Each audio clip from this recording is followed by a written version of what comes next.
Hi, I'm Melanie and I'm just following on doing this video of brushing out bubbles on the sofa. So like I did on the grooming table, but this is showing you how you can do your own dogs at home. When you take your dog to a groomer's, you naturally expect to return and your dog to be washed, dried and groomed to the specific way you like your dog to look. Some of you like your dog short and others like them fluffy and big. I, as a groomer, want to give your dog the exact look you like. But for this to happen, we have to work as a partnership, looking after your dog's coat. I have your dogs booked with me for an hour and a half to 2 hours each. So in this time, I will be firstly making sure your dog feels at ease and comfortable with me. So I'm going to start with playing with your dog. I'll give them 2 good washes and conditioner or conditioning spray. I'll dry them, quickly pluck, possibly pluck their ears if you want me to pluck them, or just clean them. I'll do their hygiene areas such as their underarms, their bottoms, the underneath, in front of their ears and their lip line. I will clip out the hair inside their pads and cut their nails. Before I even start to groom them, I have to make sure that I've dried the coat completely straight and brushed and combed them to make sure that there aren't any mats which the clippers could catch and hurt them. Only then can I start to clip and scissor the coat. All dogs will get another comfort break after drying and a treat if you allow them. I'll take them outside as well and they can go to the toilet as well in the garden area. If your dog comes to me and they're matted, I can't give them the look you want. It will take me longer to brush out and I'm only by law allowed to brush a dog out who is matted for only 15 minutes due to the Animal Welfare Act and cruelty to animals.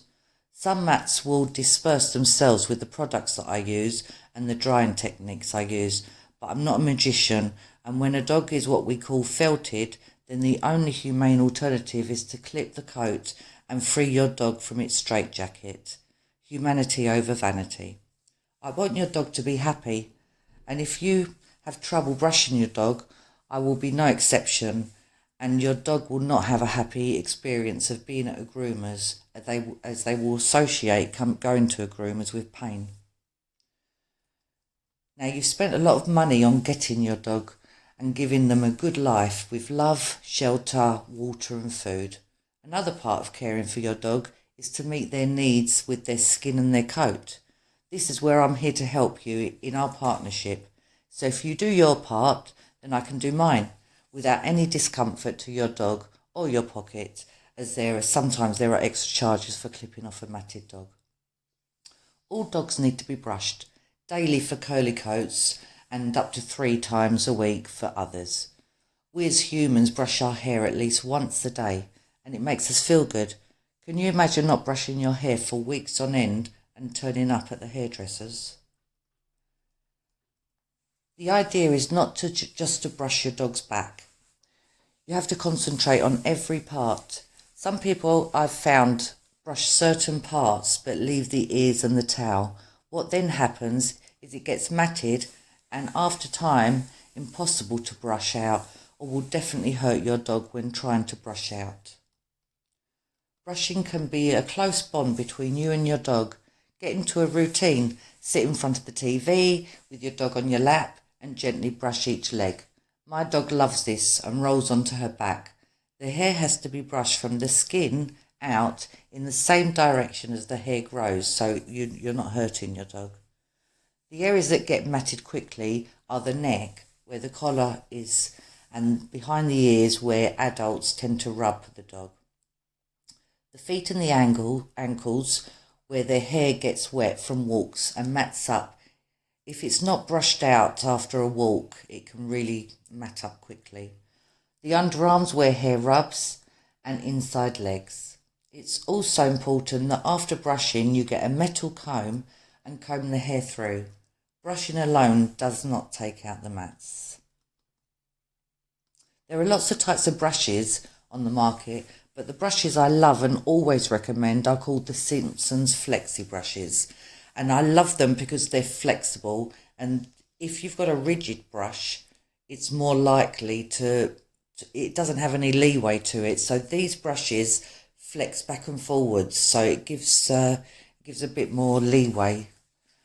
And there are 4 different types to use. The green one is an all-rounder. It's the softest brush and it's good for Yorkies and for puppies.